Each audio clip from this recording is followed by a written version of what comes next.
Washington, D.C. suffers from political insanity as bankruptcy approaches.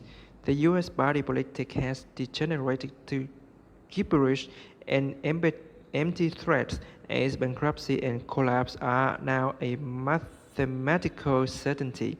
That's because the March 29th Brexit made it so that the City of London is no longer the finance capital of the cabal. Both British intelligence and Pentagon sources confirm. When asked how is the President Donald Trump responding to this, a senior British intelligence officer said, probably in a blind panic by this stage, to be very honest. Find this hard to believe? Let's step back a bit and look at what has happened so far this year to the US government. First, all military veterans withdrew from the Trump presidency as of January 1st. Then the US government shut down for 35 days, and even as the US military stayed fully financed.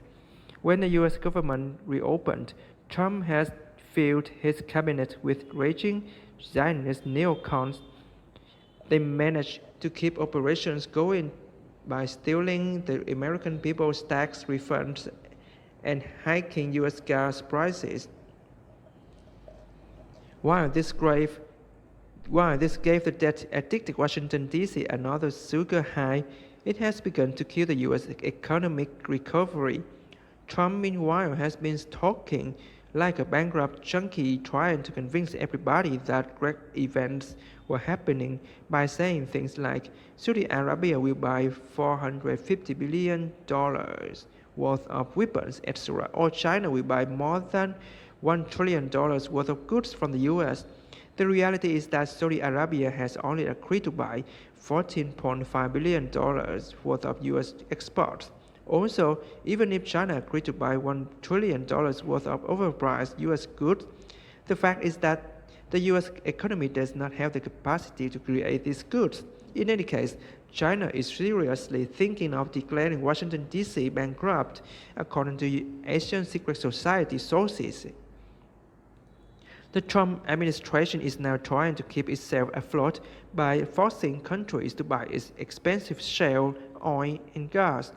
That's the real reason for U.S. sanctions on Iran, Venezuela, and Russia, as well as for attacks on Syria and Yemen.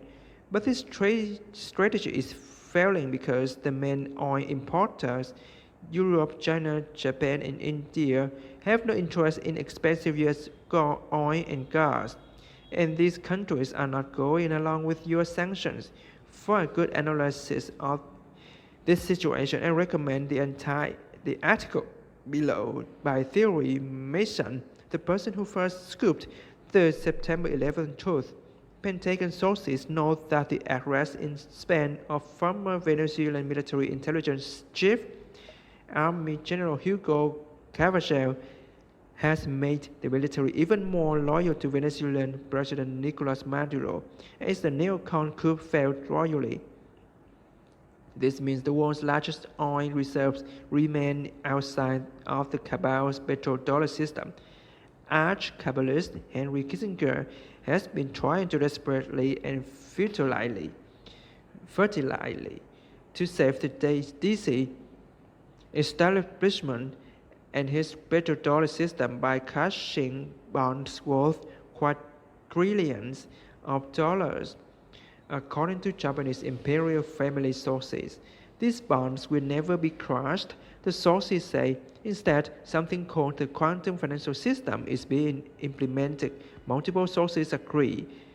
Since Japan's financial markets will be closed for 6 days between April 27th and May 6th, which would be the longest financial market and bank closures since the end of World War II, it's a good bet the transition will be implemented then.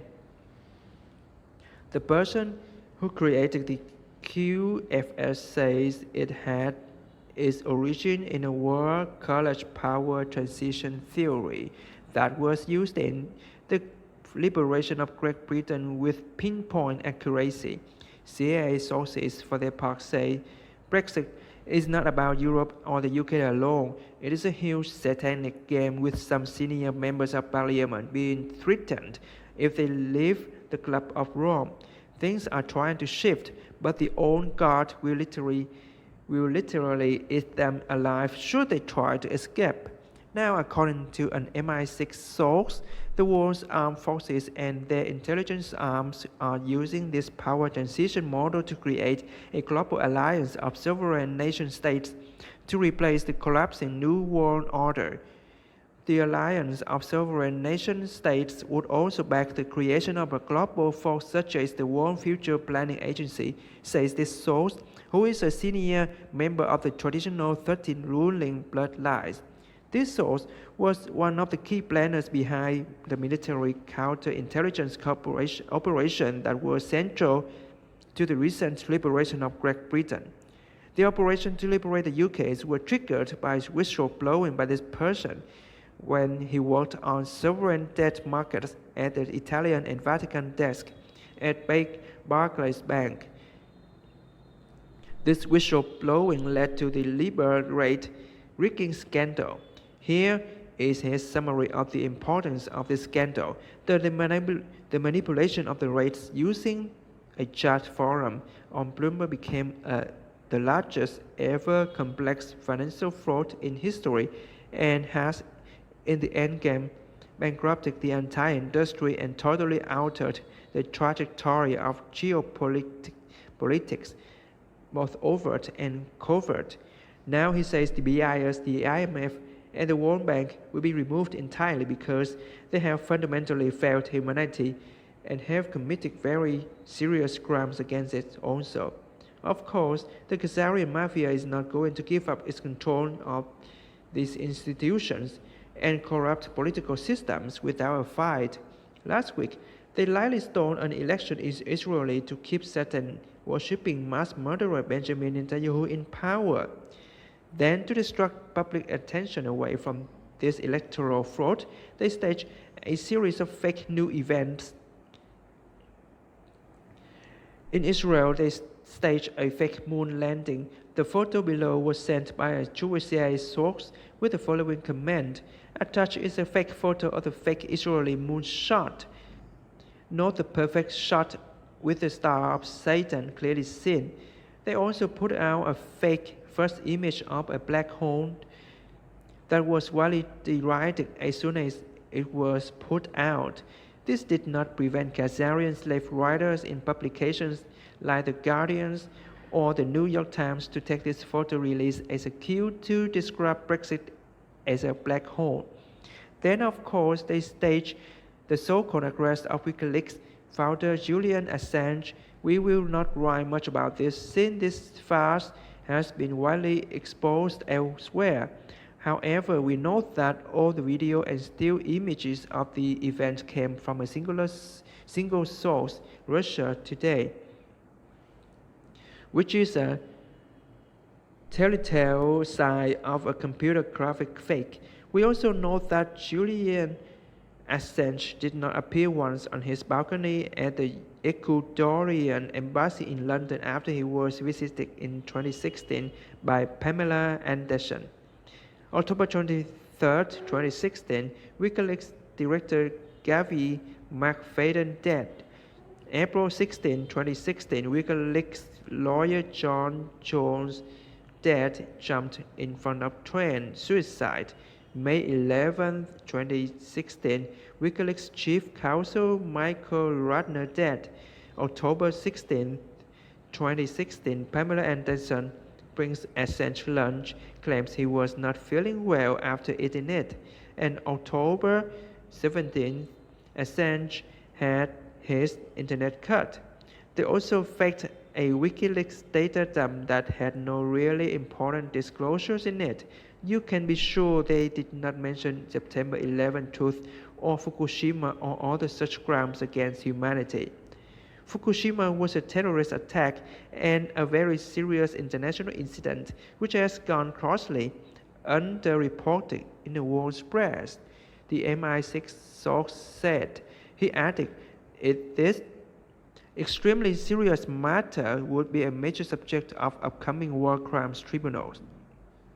In any case, the interesting thing about all these stage events is how they are now being immediately debunked, showing how much the Khazarian mafia has lost its power to manipulate public opinion. Despite these hysterical efforts to distract attention away from their crimes, the dragnet is closing in on the Khazarian mafia and especially their base of operations in Israel.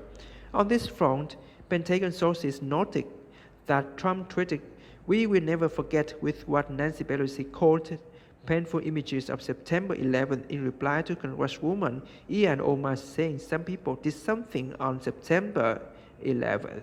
And now, as this now becomes a politically correct national conversation prior to truth bombs taking down Israel. Now, former U.S. Central Command Chief Army General John Abizet has been confirmed 92-7A's U.S. ambassador to Saudi Arabia, making the de facto military governor of the Middle East, the sources say. This happened as Egyptian President Abdel Fattah el-Sisi told Trump at the White House that Egypt won't be part of the Arab NATO, making Iran the undisputed leader in the region. The Pentagon sources added, the regime changes that took place or are about to take place in Libya, Sudan, and Algeria are all connected to this resurgence of the Middle Eastern and Muslim unity. It looks like Benjamin Netanyahu will face historical justice by having the Satanic Zionist project collapse under his watch. On a final note, this week, a ruling bloodline source confirmed to me that the Khazarian mafia does use predictive programming, that is to say, they do things like air TV programs about jetliners crashing in the World Trade Center buildings before staging the actual event. That reminded me of when I was working for Forbes magazine, a novel was published in which the Tokyo bureau chief of Forbes magazines was killed with a weapon that causes heart attacks. A few years later, I was attacked by an individual carrying a white cylindrical device at Nagata Coal train station in Tokyo. The device fit the description of the heart attack weapon described in the novel. Well, here is some predictive programming of my own. I see Benjamin Netanyahu in handcuffs at a military tribunal as he hears his death sentence being read out to him. I also predict the Israeli military police will jail him and negotiate a two-state solution. Well, they still have the chance to do so. The alternative will be for Israel's Jews to end up in a Turkish ghetto.